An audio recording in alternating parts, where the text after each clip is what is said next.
Just going to start the recording, and I'm going to start the actual webinar.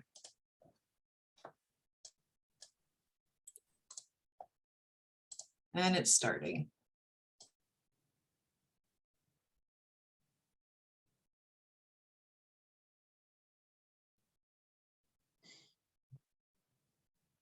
So welcome everyone. We're just going to give it a moment for people to join, and then we will get started.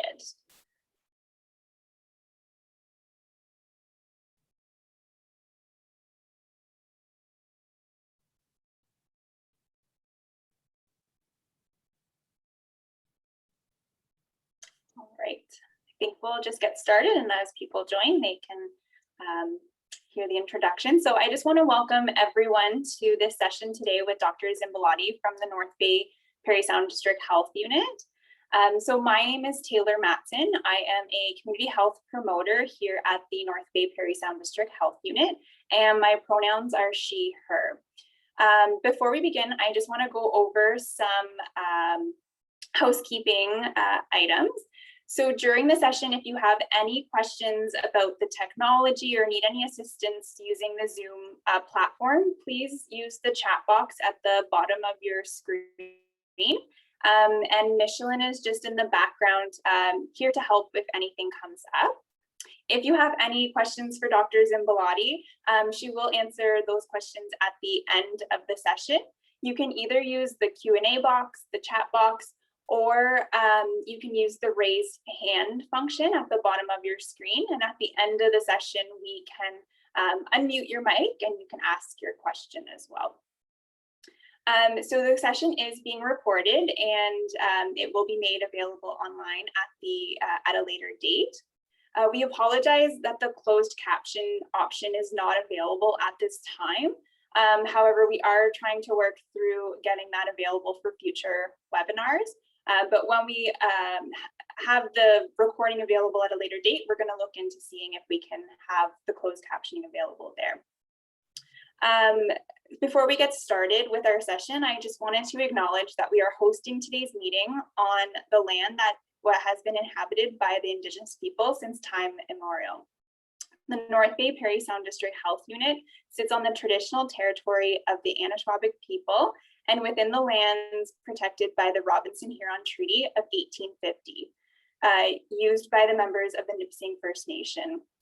We acknowledge that we are also situated on unceded territory of the Algonquin Nation and settlement of the Métis Nation.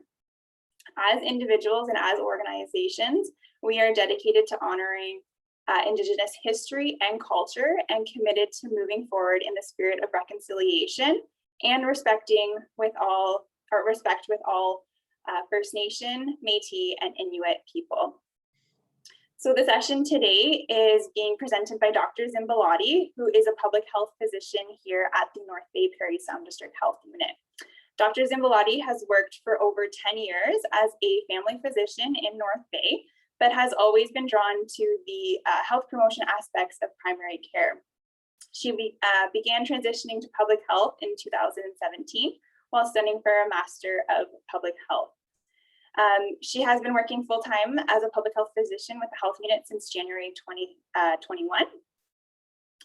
Much of her work is related to the COVID-19 pandemic, the rollout of COVID-19 vaccines, but her interest extends to many other public health topics. And as you can see on her slide, the health unit is more than just COVID-19.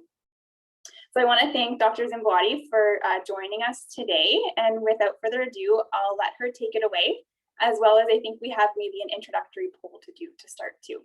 So I will let you take it away. All right, thank you very much, Taylor, for the introduction. Now I don't have to introduce myself, that's perfect. But I did want to thank everyone for attending today, and also thank the organizers of the event for inviting me to present today.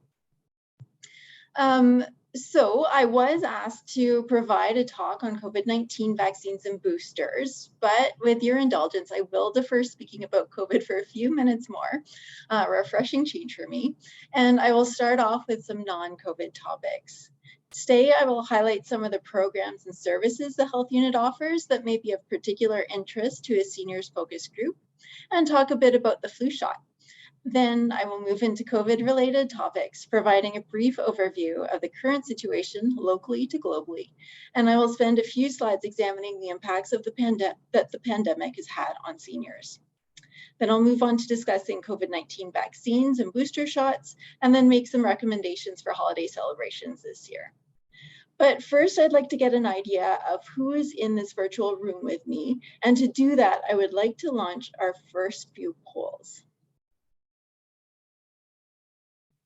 Right, so that is launched. Everybody should see that. We encourage you to go ahead. There are 3 questions here, starting with the reason I'm attending today is because I identify as and select the most relevant choice here. Oh, we see some results already coming in.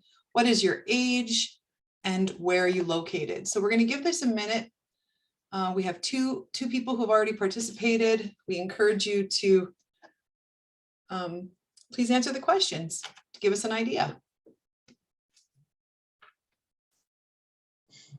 We're at about 44% of people who participated so far.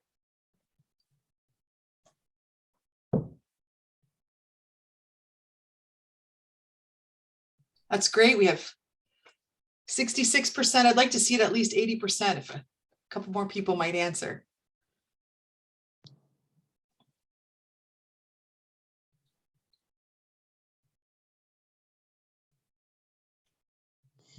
All right. I'll end the poll now and I'll share the results. Dr. Zimbalati, able to see all that? Yeah, I can see that. Thank you very much. So we do have most of our audience being adults over the age of 55. So that's fantastic. The target audience, and as well, we do have a student in attendance, which is great. Hopefully this will be good learning for you. So thank you very much. And then, sorry, I can't scroll down because I'm on the wrong screen just to see the results from the other.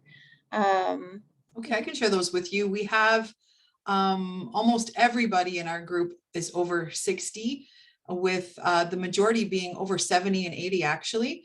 And for location, we do have some people from Parry Sound District and Nipissing District, so that's great. All right. Well, thank you so much for responding to the poll.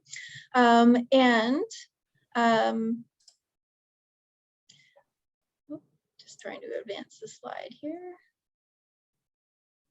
There we go. Okay. So the Health Unit does offer a variety of programs and services that are accessible to all our residents, including seniors. And I'll just highlight a couple of examples that might be of most interest to seniors focused audience. And one of the programs within our clinical services is the Communicable Disease Control Program. And this, of course, has been central in our COVID-19 response. The CDC provides public health management of COVID cases and contacts to minimize public health risk.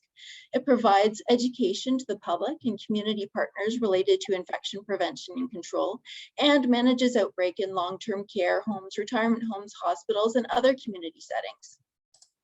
And within community services, I wanted to highlight our environmental health team, which is involved in testing water, including well water and small drinking water systems, and also recreational water, such as beach water, testing of public or commercial pools, hot tubs, and spa water.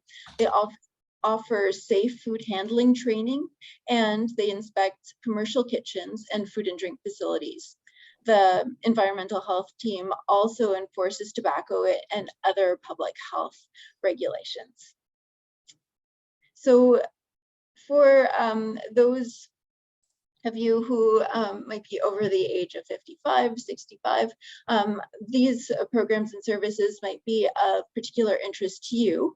One is the Ontario Seniors Dental Care Program, another the Stay on Your Feet program, which I believe is an organizer of this event, and the Age Friendly Communities Project. So through the OSDCP, we continue to work with dentists and denturists across our district in an effort to ensure that patients have access to dental care close to home. Stay on Your Feet is a falls prevention strategy used across northeastern Ontario to help older adults stay active, independent, and on their feet. Stay on Your Feet offers a variety of falls prevention resources and free exercise classes in the community. The Age Friendly Communities Project is something the Health Unit is also involved in. It is funded by the Government of Ontario. Through this project, the Health Unit supports age-friendly communities and committees across our region, including North Bay and Mattawa.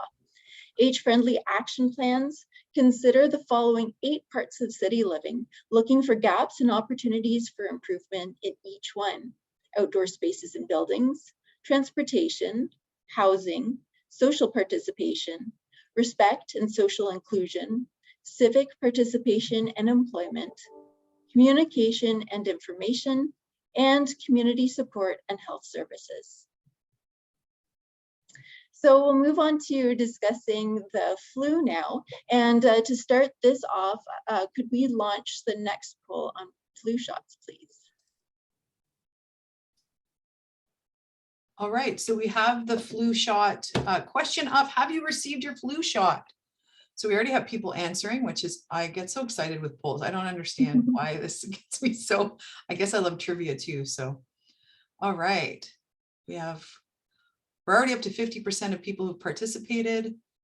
And yeah, we'll just give it a couple of more seconds because I know that we have more people who have joined the session.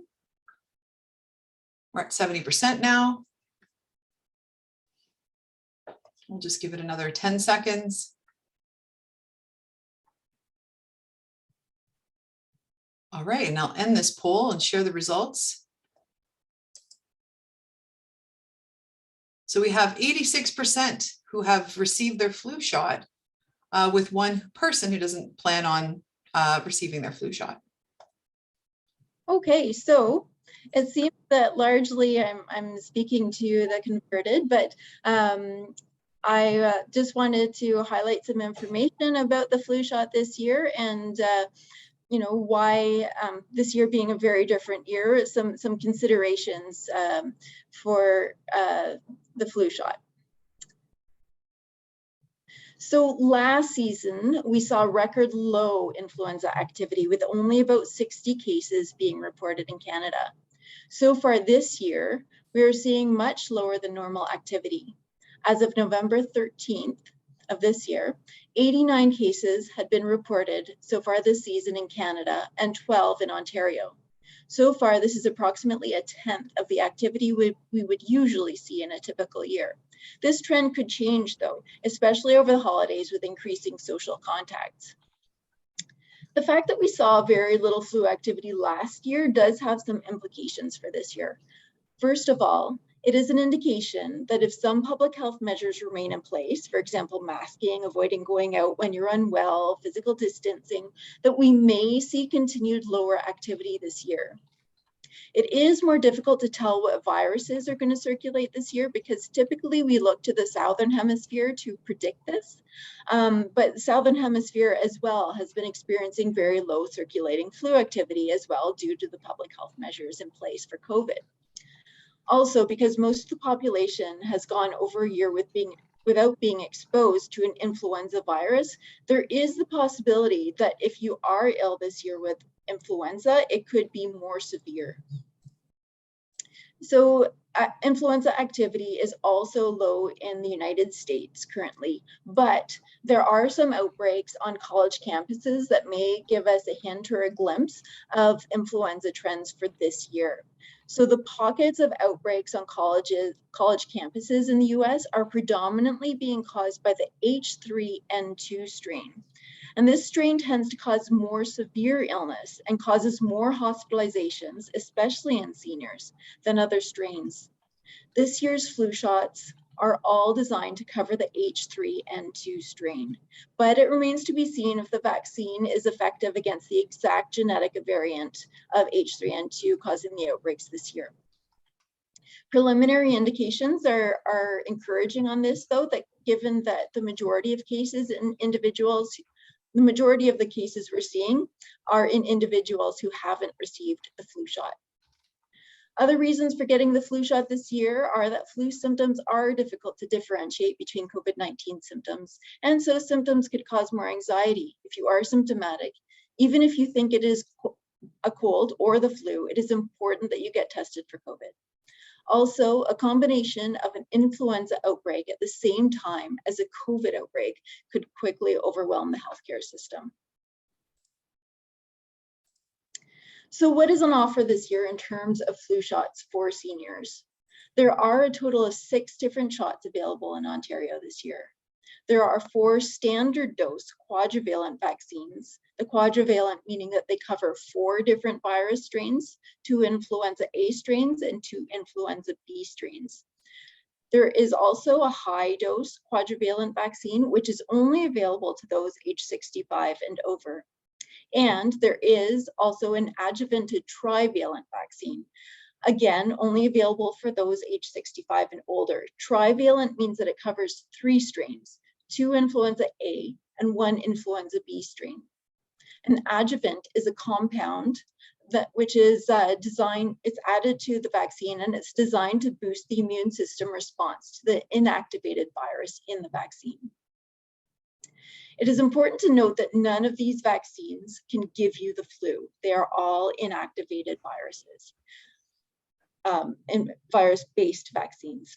You can get any flu vaccine if you've had an egg allergy. It isn't a contraindication, but Flucelvax, which is a quadrivalent vaccine that is available in the standard dose, is the only one that isn't egg-based. So you may feel more comfortable taking that one if you have an egg allergy.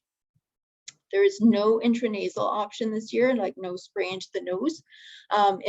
So in Ontario this year, all of the vaccines are by needle.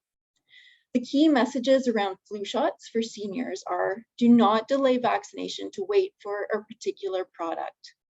If available, the quadrivalent high dose vaccine is preferred over the standard dose quadrivalent for those 65 and over. And the trivalent adjuvanted vaccine may be preferred over standard dose quadrivalent for those 65 and over, but we don't really have the head-to-head studies to say that with confidence. We know that it isn't inferior to the quadrivalent, certainly. All right, so I guess I've held off long enough, though COVID did creep into some of my earlier slides too. But let's move on to COVID right now. So I'll start by providing the weekly local update. In the last 7 days, we had 20 new cases, bringing our total case count to 903, with 641 in the Nipissing district and 262 in the district of Parry Sound. The health unit currently has 19 active cases. There are 3 active outbreaks of COVID-19 within the district. All 43 individuals who tested positive for COVID-19 associated with the Barclay House outbreak have now resolved. 1 of 2 individuals who tested positive for COVID-19 associated with the Au Chateau outbreak have now resolved as well. We have had 1 new case of COVID-19 associated with the outbreak at St. Teresa's School this week, bringing the total to 3 cases. 1 of these cases has resolved. A significant proportion of our cases in the past 2 to 4 weeks are community acquired, meaning that we can't identify where the person was exposed to the infection. The higher the number of the community acquired cases, the harder it is to control the spread, because we are unable to put targeted control measures in place. Also, several health units surrounding us, including Public Health Sudbury District, Simcoe Muskoka, and Temiskaming, as well as Algoma Public Health a bit further afield, have had to issue instructions for enhanced measures due to high case rates. Of course, North Bay Parry Sound is not an island, and there isn't something inherently different about our district than these districts. So we do need to be cautious here as well, especially heading into the holiday season. In terms of an Ontario perspective, we have seen a gradual increase in cases since the end of October, and we believe this is likely linked to Thanksgiving celebrations, as well as moving inside due to colder weather and fewer capacity limits in the province, as some were lifted towards the end of October. So far, hospitalizations are not increasing as well in the province overall, though they are in certain health units. Hospitalizations can be a lagging indicator, meaning that hospitalizations don't rise until several weeks after the case count rises in a district. Most recent projections predict that case counts will continue to rise as the cold weather intensifies. On a more positive front, approval was received Friday for COVID-19 vaccinations of 5 to 11-year-olds, and we have begun to administer the vaccine today. In terms of Canada, overall cases are in a bit of a plateau. The Yukon does have very high case rates currently, and rates in First Nations communities overall are higher than in the rest of Canada. Western provinces' rates are decreasing in general, but are still elevated because they're showing the effects of premature lifting of COVID-19 restrictions. Maritime provinces as well are seeing increasing case rates in recent weeks. In terms of vaccination, 85% of Canadians aged 12 and over are fully vaccinated. And for a worldwide perspective, and starting with our neighbors to the south, there are quite varied rates of COVID and hospitalizations between different states, just as there are varied rates of vaccination between states. In the country as a whole, however, rates have been rising over the past 4 to 5 weeks and never came close to recovering to levels they had at the beginning of the summer. Alarm bells are ringing with respect to rates in Europe, with many countries reimposing strict lockdowns or considering doing so. Death rates are also increasing there. Europe provides a valuable cautionary tale for Canada, as their vaccination rates overall are relatively close to ours, but many countries lifted restrictions earlier than most of Canada. Finally, many countries in Africa and some in Asia and the Middle East don't reliably test or report on COVID, so it is difficult to get a true sense of the rates in these areas. Overall, rates are decreasing since a peak in July and August. Vaccination rates are very low in many African countries, with many countries having vaccinated fewer than 5% of their populations with a single dose. This is a humanitarian concern, but also a concern on a global scale, because a large unvaccinated population provides an ideal petri dish for more COVID-19 variants to be produced.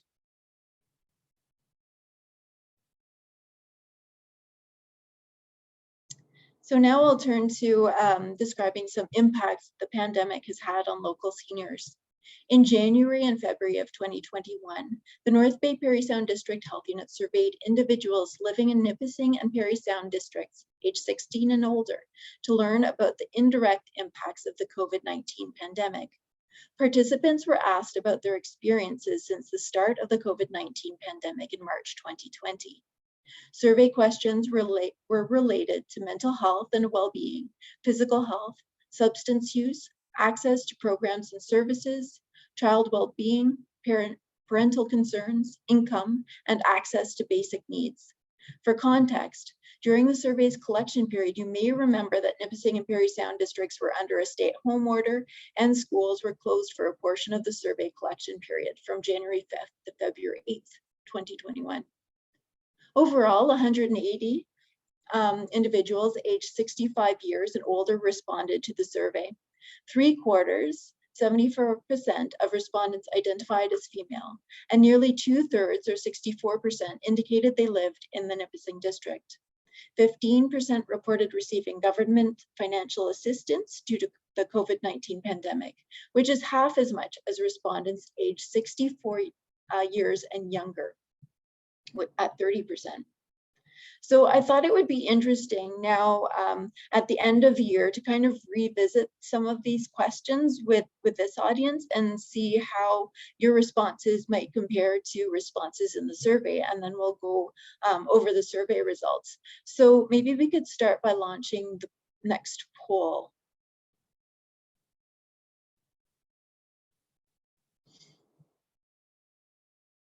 So this one was on loneliness and isolation. And I would like you to indicate how you agree with the statement.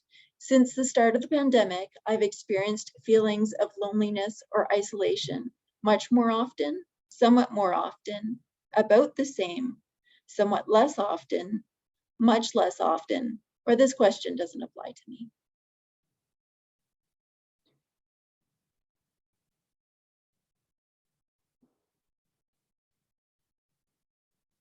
We have about 70% of people who have answered. We'll just give it another 5 seconds or so.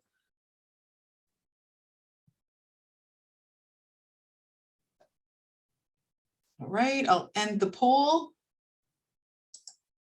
and I'll share those results. Okay, so it seems that, you know, a certain percentage of individuals, or one individual reported feeling more feelings of loneliness, and another 3 felt that it was happening somewhat more often. And about 3 participants also felt that their level of loneliness or isolation was similar to before the pandemic. So let's close the poll and see how this compares to respondents of the survey, and also how their responses compare to younger respondents. So the survey, just like we did for you, asked respondents about changes to their mental health and well-being since the start of the pandemic. Over 2/3 of respondents aged 65 years and older reported feeling much more or somewhat more feelings of loneliness or isolation due to the COVID-19 pandemic. This is slightly less than respondents aged 64 years and younger. However, the difference was not statistically significant. 39% of respondents aged 65 years and older reported feelings of much less or somewhat less feelings of happiness at home, which is less than respondents aged 64 years and younger, though again, not statistically significant. Like respondents aged 64 years and younger, respondents aged 65 years and older were most worried about the impacts of COVID-19 on their social life or that of others in their household. And we'll come back to this a little bit later in our talk as we talk about holiday celebrations moving forward.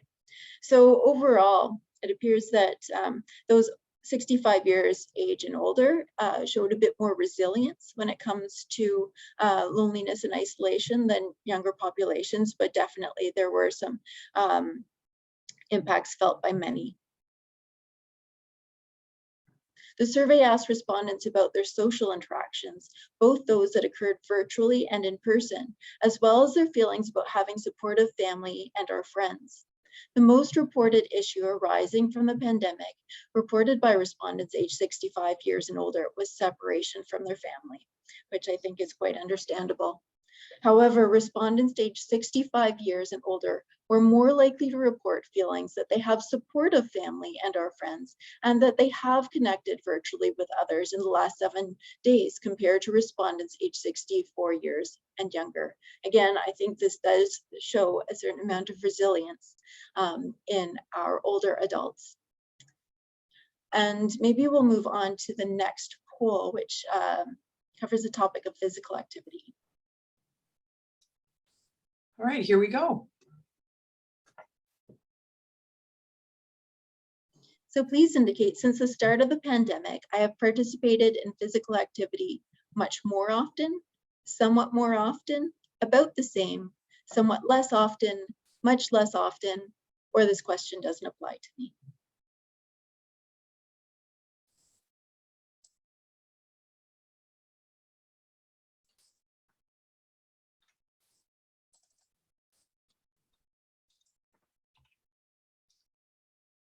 All right, we have about 70%. We'll just give it another few seconds. We do have participants, and I should mention, we have participants who are by phone and they're not able to participate in. Okay. So that's why we can't hit our 100%. All right, we'll share the results. Thank you. So it looks like there are a significant proportion of individuals here today who reported that they were engaging in physical activity somewhat more often since the start of the pandemic, which is great news. And then slightly larger percentage reported that they were engaging in physical activity somewhat less often or much less often. All right, thank you.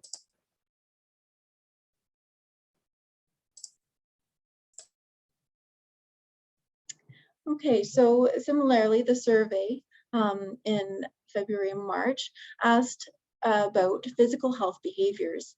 Nearly half of respondents aged 65 years and older indicated they were less physically active since the start of the pandemic, which is consistent with respondents aged 64 years and younger. In contrast, a significantly greater percentage of respondents aged 65 years and older indicated they participated in hobbies and activities more often since the start of the pandemic compared to those aged 64 years and younger. So again, some indication there of a little bit more resilience in our older adults. And we'll move on to the poll on nutrition.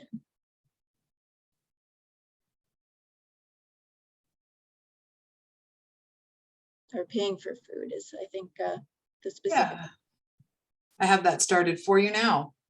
Perfect, thank you, Micheline. So since the start of the pandemic, I've experienced issues accessing or paying for food much more often, somewhat more often, about the same, somewhat less often, much less often, or doesn't apply to me.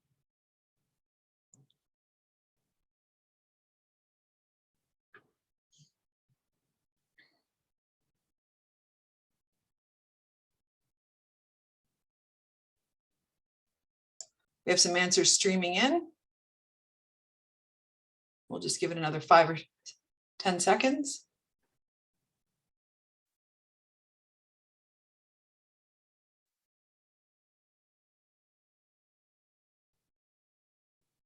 All right, and I'll end the poll and share those results. Thank you. So most of the individuals reported not having a great difference in terms of the having issues accessing or paying for food, and a few felt that the question didn't apply to them. So in terms of our survey results, the survey did ask respondents about their ability to access and pay for food. Significantly fewer respondents aged 65 years and older reported they were worried about paying for food than those aged 64 years and younger. Similarly, significantly fewer respondents aged 65 years and older reported they were unable to access food because of a lack of income compared to those aged 64 years and younger. 7% of respondents aged 65 years and older indicated they were worried about the loss of food programs as a result of the pandemic, which is consistent with respondents aged 64 years and younger. Obviously, food security is something that has been an issue during the pandemic, not just in North Bay Parry Sound, but across the board. And luckily, this issue has impacted our older adults to a lesser degree, but it is something that we have to continually be aware of and try to act on. Okay, so compared to when that survey was taken back in January and February of 2021, the situation has changed dramatically, especially in terms of COVID risk for elderly individuals. The game changer has, of course, been vaccines against COVID-19.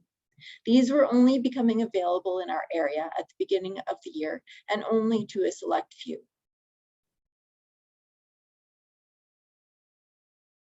And I just wanted to spend some time talking about how the vaccines work.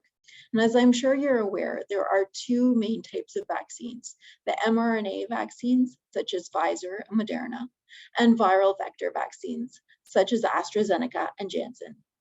I will focus on the mRNA vaccines for this presentation because that is what the vast majority of individuals will be receiving or have received.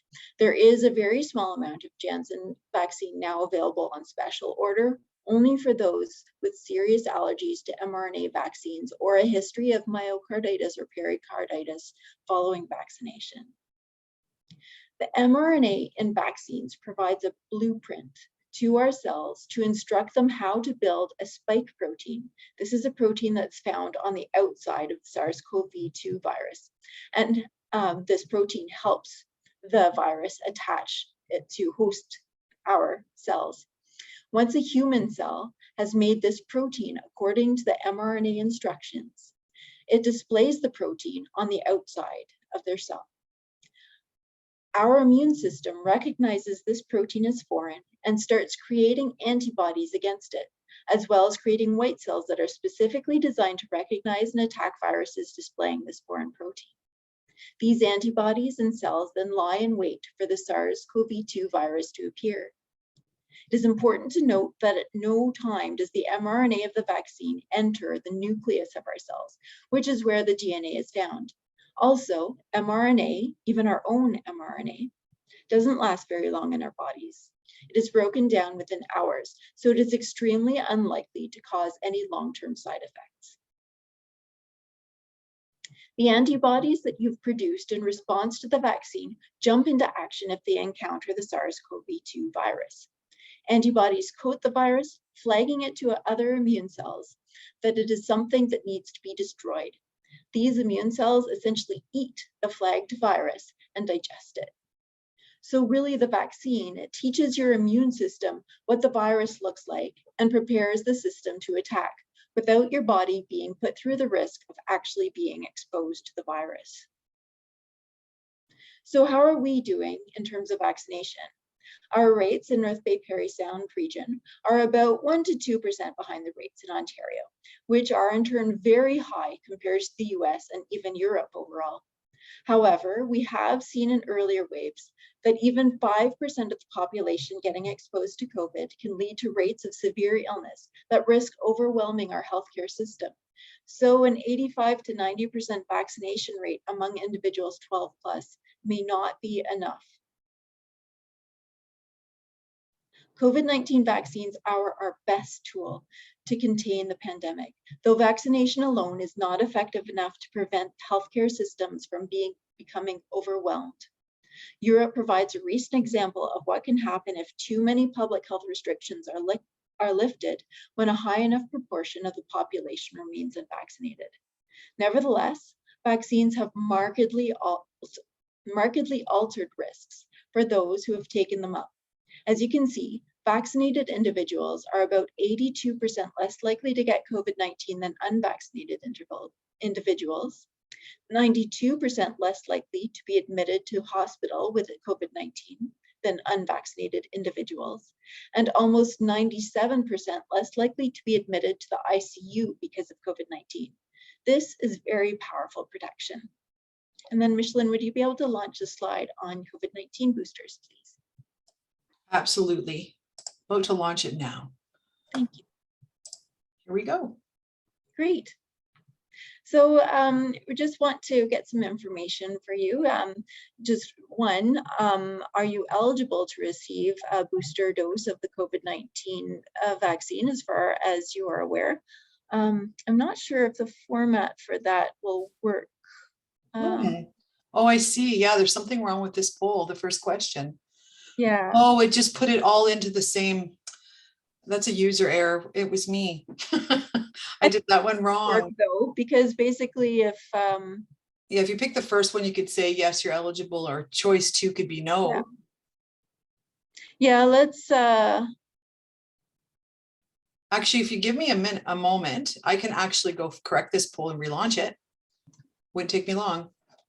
I think we're okay. We'll just okay. Yeah.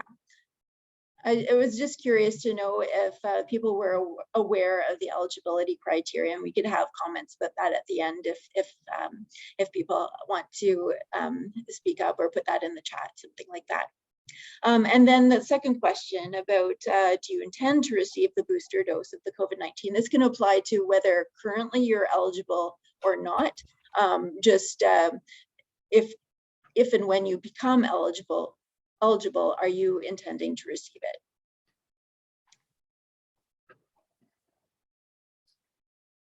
All right, I'm going to end the poll now. Or actually, sorry, I'm going to give it just a moment because we haven't had too many people respond, but we do have some comments coming into the chat that we'll share with you after. Okay, perfect. Okay, we'll just give it another minute or so just because the poll wasn't very clear. Here, we'll end that. And I'll share those results. Okay, thank you. All right, so yeah, not a lot of responses to the first question, understandably, but we did have one individual indicating they're eligible, and all of those who did respond indicated that they intended to receive the booster dose of COVID if and when they became eligible. All right, fantastic. So that leads into my discussion of booster shots. And really, if vaccines are so powerful, why are third doses or booster doses being recommended? And we do have evidence that vaccines may not be as effective in people with immune compromising conditions or people who are taking immune compromising medications or treatments. Studies have shown that these individuals do benefit from another dose to get their antibody levels closer to those that a 2-dose series would elicit in a healthy individual. Also, there is evidence that breakthrough cases are becoming more frequent amongst elderly individuals. Breakthrough cases are cases in individuals who are more than 2 weeks past getting the second dose of a 2-dose series, or 2 weeks past their only dose of a single-dose series. The reason for the breakthrough cases is probably twofold, and the reason why the breakthrough cases are more common in more elderly individuals. So elderly individuals were eligible for their shots sooner than the rest of the public. And so we may be seeing waning of immunity sooner in these groups of individuals. Also, secondly, the immune response in these individuals may not be quite as robust, so they may need another dose to boost that response. The good news is that in spite of increasing numbers of breakthrough cases, the vaccines still provide great protection against severe illness. We are seeing this play out in the recent outbreak at Barclay House locally, where the vast majority of residents were vaccinated. Though 36 residents tested positive for COVID-19, a significant portion remained without symptoms, and the remainder of residents had relatively mild symptoms. The waning in immunity among older individuals is illustrated by the graph, this graph depicting Ontario data. The lines show the trends in vaccine effectiveness in younger and older adults, approximately 2 months, 4 months, 6 months, and more following full vaccination. The green lines represent those aged 16 to 69, and the blue lines, those who are 70 and older, but not in long-term care. The darker lines show the vaccine effectiveness against a severe COVID infection requiring hospitalization or causing death, and the lighter lines represent symptomatic infection. You can see, and sorry, I can't point because my screens aren't configured properly for that, but you can see that vaccine effectiveness drops at about 4 to 6 months, especially for those aged 70 and over. These are the blue lines. This drop was especially dramatic for symptomatic infections, the light blue lines, but still dropped to about 40% against severe illness, and that's the dark blue line. This particular study design, or the design used to generate these figures, probably does exaggerate the degree of vaccine waning. The investigator who did this analysis also performed an analysis with a different study design called the test negative design, which was considered the gold standard, the best analysis for vaccine effectiveness. This analysis also did hint at waning immunity in those over 70, but there just wasn't enough data. There weren't enough people in the study in terms of the Ontario population at the time to say this definitively. Certainly, our anecdotal experience in North Bay does support the idea that vaccine effectiveness in those over 70 does wane over time, but that protection against severe illness remains strong. So the data from these two ICES analyses were presented to the Ontario government, and that was the reason why booster doses have been offered to those age 70 and over. The drop in vaccine effectiveness in other analyses that were done by this investigator were even more dramatic amongst those in long-term care. So those individuals were prioritized to get a booster dose. Vaccine effectiveness continues to be monitored across the age groups, and we will likely see more announcements of booster dose eligibility for increasingly younger age groups over the coming weeks or months. Okay, and now we'll move on to celebrating the holiday season. And with the holidays only a month away and several snowfalls in, our minds are naturally turning to holiday celebrations. Unfortunately, we still do have to consider COVID as a potential unwelcome guest at our gatherings. Given those survey results that are presented to you, however, it is clearly very important to maintain social connection in spite of the pandemic. I will briefly provide some tips for low-risk holiday celebrations. Remember, no one measure provides perfect protection, but when you layer multiple strategies, the protection becomes powerful. The Swiss cheese model provides a good visual representation of this.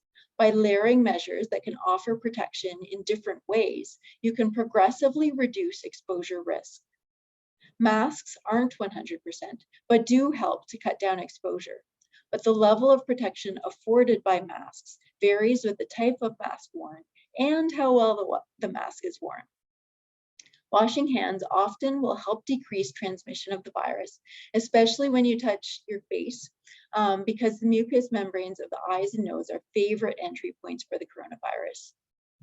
Physical distancing, keeping gatherings small, and ensuring gatherings are in well-ventilated areas will also decrease exposure. Staying home and getting tested when ill and encouraging others to do so will further limit spread. These measures apply to many respiratory viruses, so will decrease your risk of being exposed to flu and colds as well. And finally, as we have seen, vaccination is our most powerful tool, especially if both you and the people around you are vaccinated. You can get some specific information on celebrating holidays on the Government of Ontario website or by calling our call center at 1-844-478-1400. In general, virtual gatherings or events are the safest way to celebrate, especially if people in the group are unwell, unvaccinated, or if their vaccination status is unknown. Gatherings or events outdoors are safer than indoors. The fewer people who gather, the lower the risk of COVID-19 transmission. It is important to remember that knowing someone does not reduce the risk of transmitting COVID-19. In general, for hosting indoors and outdoor activities, as a part of your celebrations, you may have gatherings with people you don't live with. However, it is important to continue following good public health practices. If you choose to host an in-person gathering, do not exceed the gathering limit of 25 people indoors and 100 people outdoors. Have the fewest number of people possible at your gathering. Use outdoor spaces whenever possible. Provide all the necessary supplies, including hand sanitizer and soap and water. Open windows if possible. I know that's hard this time of year. Clean and disinfect high-touch surfaces, and ask guests not to attend if they have symptoms, even if they are mild. Make a list of guests attending in case your local public health unit, us, needs it for contact tracing. Remind people of public health advice to follow during the event, and wash your hands before and frequently when preparing and serving food. Have everyone wash their hands before and after eating. And if you do choose to attend an in-person gathering, you should not attend if you have any symptoms, even if they are mild. Wash your hands or use hand sanitizer regularly throughout the event. And consider participating virtually or not attending the event if you are immune compromised or at higher risk of severe disease or exposure to COVID-19. So when should you wear a face gathering? Regardless of where you are, you can wear a face covering. Did I say gathering? A face covering. Regardless of where you are, you can wear a face covering and physically distance if you feel it is right for you, especially if you or others are immunocompromised or at high risk of severe disease or exposure to COVID-19. When gathering indoors with a group of fully vaccinated individuals, you may consider removing your face covering if everyone is comfortable. With people from multiple households who are unvaccinated, partially vaccinated, or their status is unknown, you should wear a face covering and physically distance. Outdoors, with a group of fully vaccinated individuals, no face covering or physical distancing is required. With people from multiple households who are unvaccinated, partially vaccinated, or vaccination status is unknown, you should consider wearing a face covering if physical distancing cannot be maintained. And that's all I have today. So thank you so much for your attention. I'm happy to take questions now, or if you do think of a question later, you can always check out our website or call our call center at 1-844-478-1400.